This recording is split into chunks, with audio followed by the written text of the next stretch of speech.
If you're a green card holder and you've been hearing about a March 15 deadline that could get you removed from the United States, you need to hear this right now. There's a lot of confusion and panic spreading online, and if you don't understand what's actually happening, you could make mistakes that really do put your status at risk. The truth is more complicated than what you're seeing in headlines, and I'm going to break it all down for you in the next few minutes so you know exactly what to do. And before I show you exactly what's going on with these deadlines and requirements, do me a quick favor. Hit that subscribe button right now. Why? Because in the coming weeks, I'll be breaking down every single immigration update that could save you from serious problems down the road. These changes are happening fast, and you need someone keeping track of all of it. Don't miss it. So let's talk about this March 15th deadline that's got everyone worried. Here's what you need to know first. There isn't one single March 15 deadline that applies to every green card holder in the country, but that doesn't mean you can relax. What's really happening is that the government is enforcing old rules that most people have been ignoring for years. And now, if you're not following these rules, you could face fines, criminal charges, or even deportation. This isn't some distant threat. It's happening right now. The confusion about March 15th comes from a few different things happening at the same time. Some specific groups of immigrants have deadlines around that date for things like temporary protected status or visa renewals. But more importantly, what's changed is how seriously the government is taking rules that have been on the books for decades, rules that most green card holders don't even know exist. And the problem is, not knowing about a rule doesn't protect you from the consequences of breaking it. Let me explain the most critical rule you need to understand right now. If you're a green card holder and you move to a new address, you have exactly 10 days to report that change to USCIS. Not 10 business days, 10 calendar days. This isn't a suggestion. It's federal law under Section 265 of the Immigration and Nationality Act. And the penalty for not doing it? Up to $5,000 in fines, up to 30 days in jail, and here's the big one, it can make you deportable. Most people have no idea about this 10-day rule. They move, they update their address with the post office, maybe they tell their bank and their credit card companies, but they never think about telling immigration. And for years, the government wasn't actively enforcing this. People moved multiple times and never reported it, and nothing happened. So everyone assumed it wasn't a big deal. But that changed in early 2025.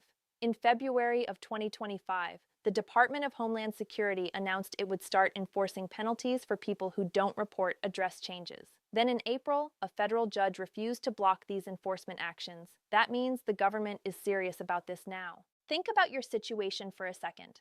Have you moved in the last few years? Did you report that move to USCIS within 10 days? If the answer is no, you're technically in violation right now. Now, here's the thing. The government isn't going door to door checking on everyone.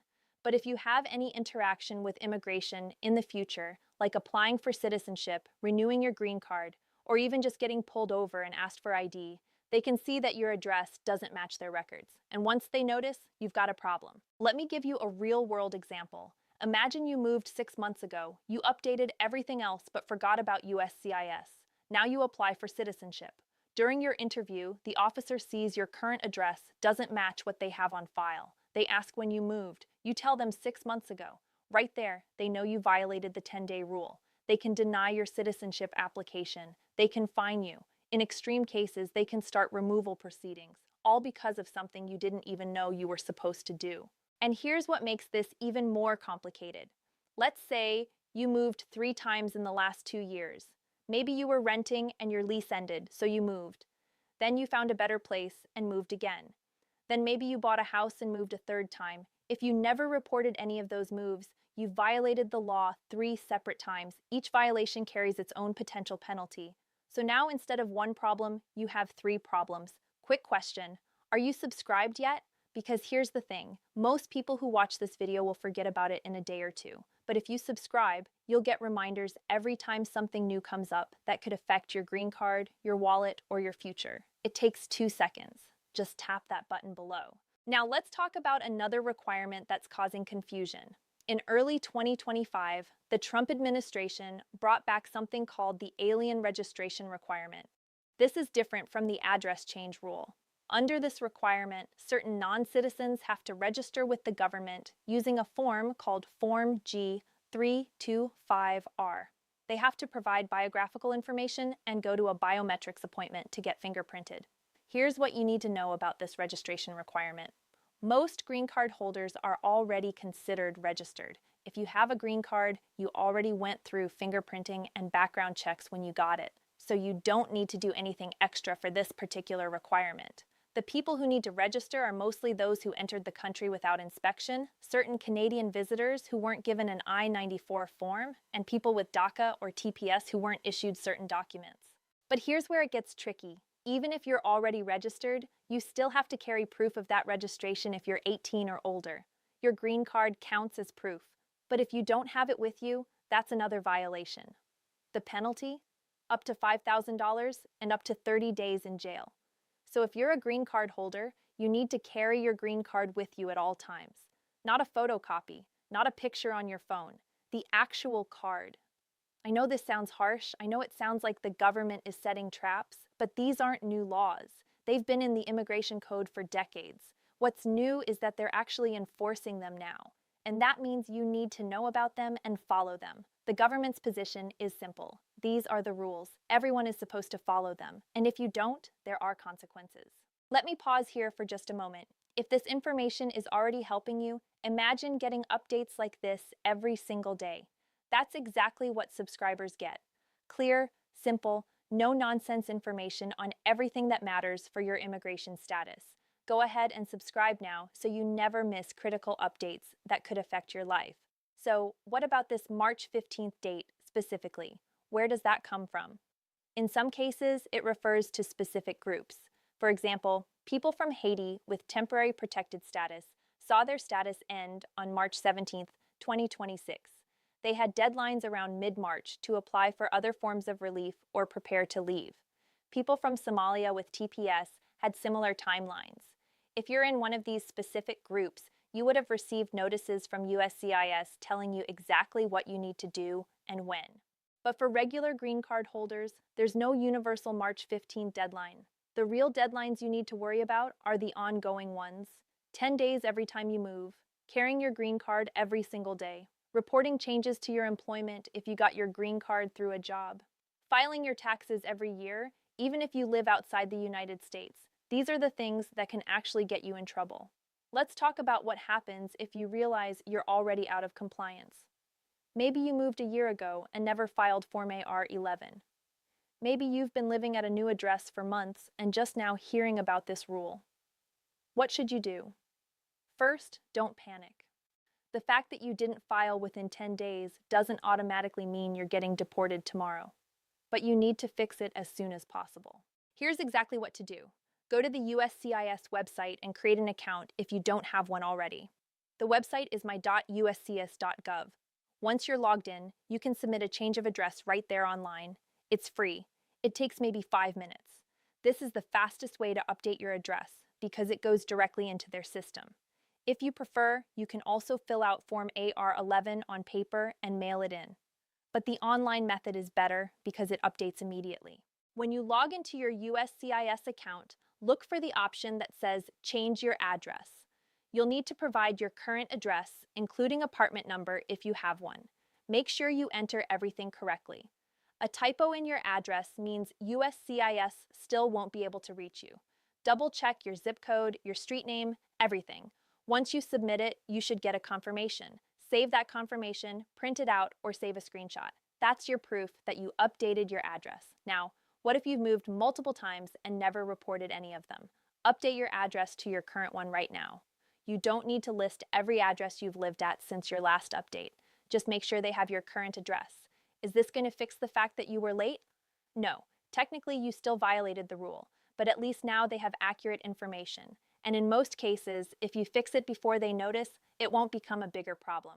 Here's something else you should know. If you have a case pending with USCIS, like an application for citizenship or a petition for a family member, you need to update your address for that specific case too.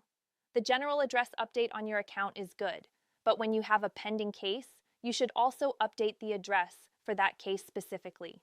You can do this through your online account as well. Find the case in your account and look for the option to update your address for that case. Before I continue, I need to mention something. The people who stay updated on these changes are the ones who avoid problems before they happen. If you're not subscribed, you're relying on luck. Don't do that. Hit subscribe right now and join thousands of people who stay ahead instead of playing catch up. You'll thank yourself later. Let's talk about other situations where your green card status could be at risk. A lot of people think that once you have a green card, you're safe forever. That's not true. You can lose your green card in several ways. If you spend too much time outside the United States, immigration can decide you abandoned your residency. The general rule is don't stay outside the country for more than 6 months at a time. If you need to be gone longer, you should apply for a re-entry permit before you leave. Now, 6 months is the safe zone. If you're gone for less than 6 months, you're usually fine. But if you're gone for more than 6 months but less than a year, USCIS can start questioning whether you really intend to live in the United States. You might be able to explain it, but it's risky. And if you're gone for more than a year without a re-entry permit, you've almost certainly abandoned your residency. When you try to come back, Customs and Border Protection can refuse to let you in. I've heard stories of people who thought they could just go back to their home country for a year or two and then come back like nothing happened. That's not how it works. Your green card gives you the right to live permanently in the United States. Permanently means you actually live here. If you're spending most of your time outside the country, you're not really a permanent resident anymore. You can also lose your green card if you commit certain crimes.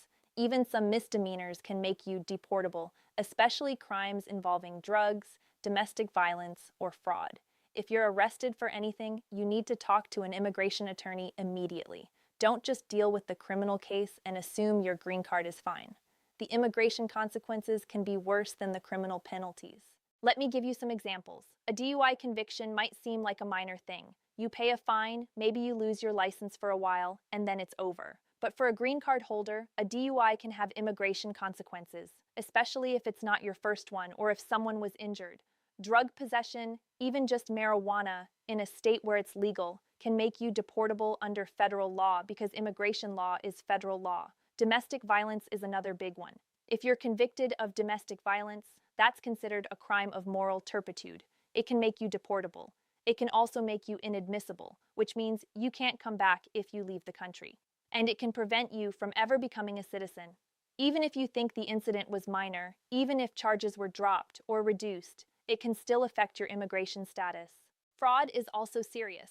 This includes things like using a fake ID, lying on applications, tax fraud, insurance fraud, any kind of dishonesty involving the government or financial systems. Immigration law takes fraud very seriously because honesty is part of having good moral character, which you need to maintain your status and eventually become a citizen. Another way people lose their status is by lying on applications. If you got your green card and later USCIS discovers you lied about something important on your application, they can revoke your green card even years later. This includes lying about criminal history, marriages, employment, anything material to your case. Even if you got away with it at first, it can come back to destroy your status later. I want to be clear about this.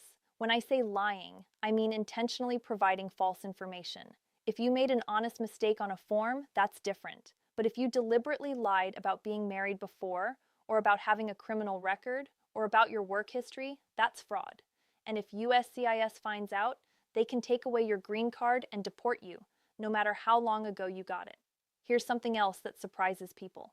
If you got your green card through a job, you need to actually work in that job for a reasonable amount of time. If you get your green card and then immediately quit and do something completely different, USCIS can question whether your job offer was legitimate. There's no exact rule about how long you need to stay, but immigration attorneys generally recommend at least 6 months to a year.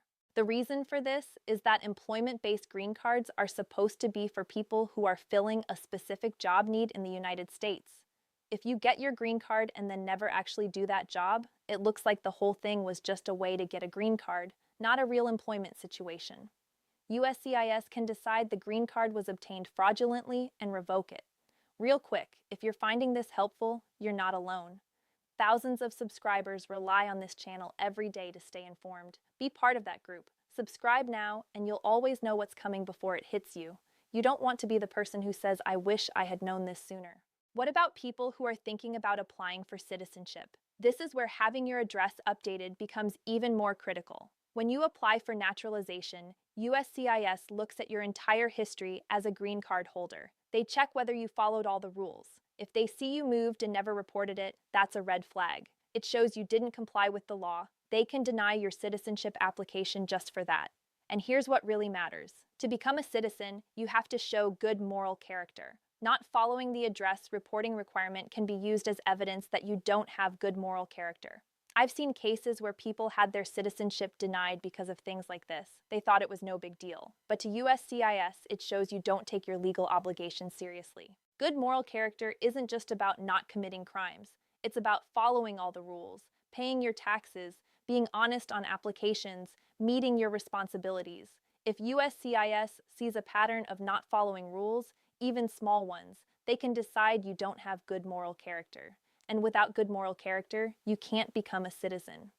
The citizenship application also asks specific questions about your travel history, your address history, your employment history. You have to list everywhere you've lived for the past 5 years. If the addresses you list don't match what USCIS has on file, they're going to ask why. And if you have to admit that you moved and never reported it, that's a problem. You're basically confessing to violating federal law right there in your citizenship interview. Let's talk about what you should be doing on a regular basis to protect your green card status. First, every time you move, report it within 10 days. Set a reminder on your phone. Make it a priority, just like updating your driver's license. Second, always carry your green card with you if you're 18 or older. Keep it in your wallet, don't leave it at home. Third, file your taxes every single year. Even if you don't owe any money, you still have to file. The IRS and USCIS share information, and not filing taxes can hurt your immigration status. Let me talk more about taxes because this is another area where people make mistakes. As a green card holder, you're considered a U.S. person for tax purposes.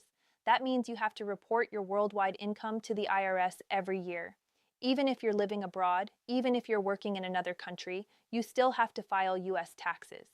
There are exemptions and credits that might mean you don't owe any money, but you still have to file the return. Not filing taxes is a problem for 2 reasons. First, it's illegal. You're required to file by law. Second, when you apply for citizenship, USCIS asks for copies of your tax returns for the past 5 years. If you haven't been filing, you can't provide them, and that means your citizenship application will be denied. You'll have to go back, file all your missing tax returns, pay any penalties and interest, and then wait and apply again later. Fourth, if you travel outside the United States, don't stay gone too long. Keep your trips under 6 months whenever possible.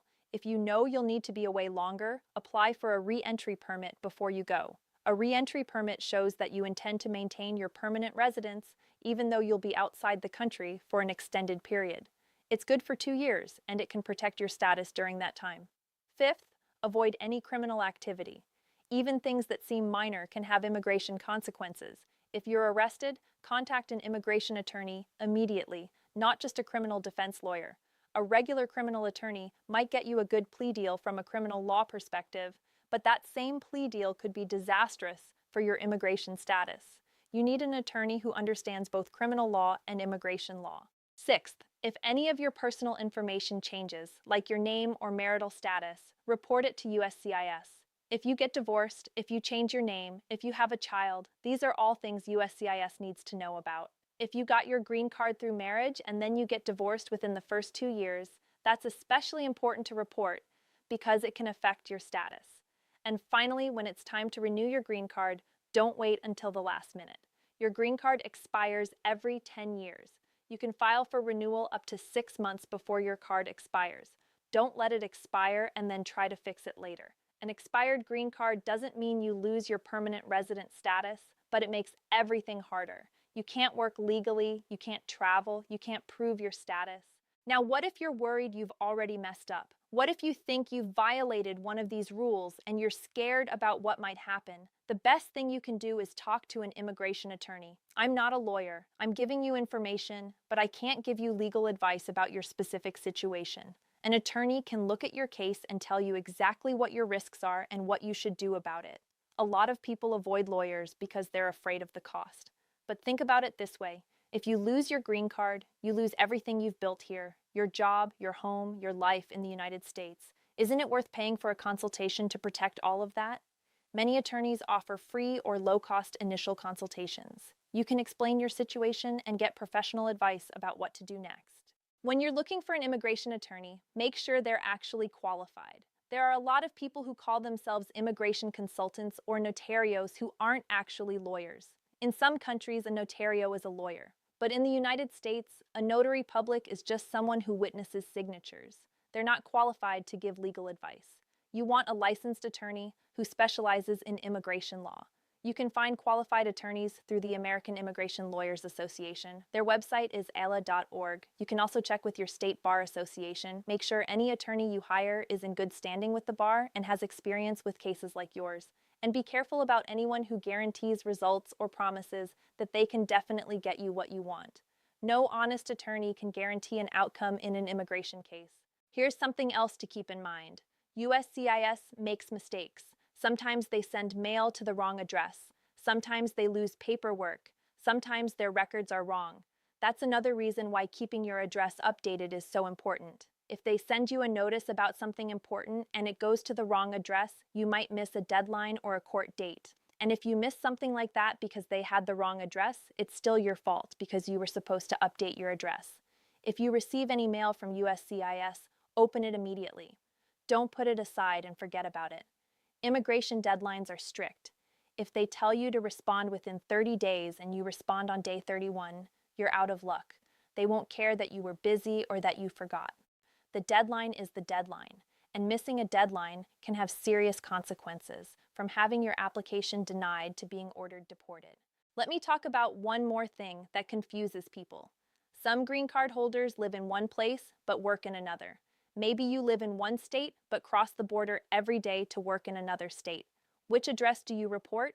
You report where you actually live, where you sleep at night, not where you work or where you spend your days. USCIS wants to know your residential address.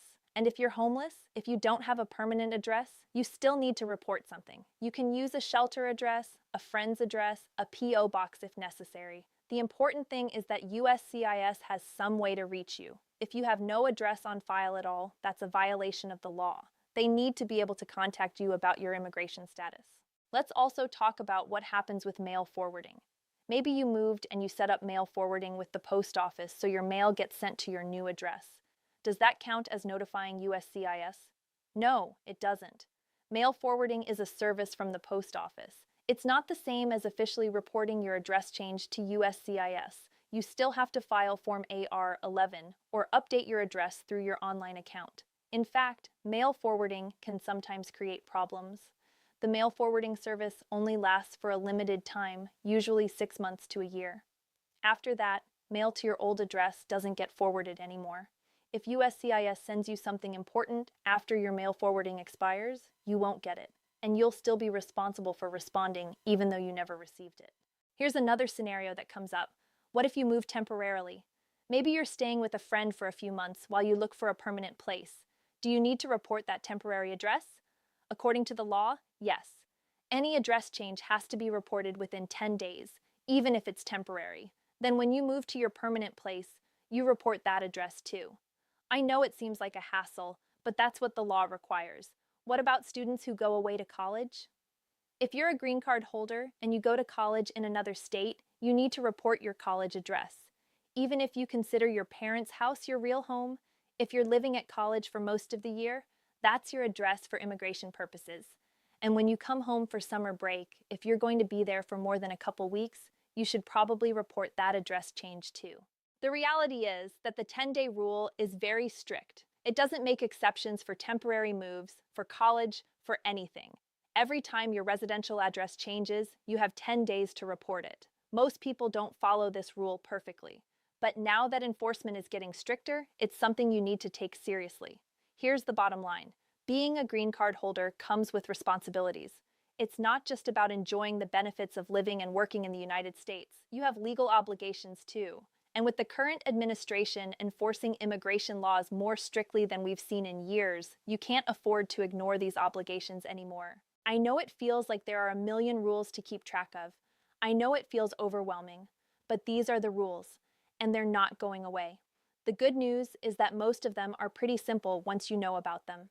Update your address when you move, carry your green card, file your taxes, don't commit crimes, don't abandon your residency. Follow these basics, and you'll be fine. The people who get in trouble are usually the people who didn't know the rules existed. That's not going to be you because now you know. You know about the 10-day address change requirement. You know about the penalties for not following it. You know that the government is enforcing this stuff now. You're ahead of most people just by watching this video. Don't wait until you have a problem to start following the rules. Don't wait until you're sitting in an interview and an officer is asking you why your address wasn't updated. Don't wait until you get a notice saying you're facing fines or deportation. Fix any problems now while you still can. Update your address if you need to. Make sure you have your green card with you. Check that you're in compliance with all the requirements. And here's the thing, immigration law changes constantly. What I'm telling you today is accurate as of February 2026. But next month, there could be new rules, new enforcement priorities, new requirements. That's why staying informed is so important. You can't just learn this stuff once and forget about it. You need to keep up with what's happening. The Trump administration has made it clear that immigration enforcement is a priority. They're bringing back rules that haven't been enforced in years. They're creating new requirements. They're increasing penalties. And they're serious about it. Courts have refused to block these enforcement actions. That tells you that this is really happening. It's not just talk. It's actual policy that's being implemented right now. If this video helped you understand what's happening and what to do about it, make sure you're subscribed so you catch the next one. I'll be covering more updates that directly affect you and your immigration status. Things are changing fast, and you need reliable information to navigate it all. And if you know someone who needs to hear this, send it to them. A lot of green card holders are confused and scared right now because of misleading information. Help them get the real story. Thanks for watching, and I'll see you in the next update.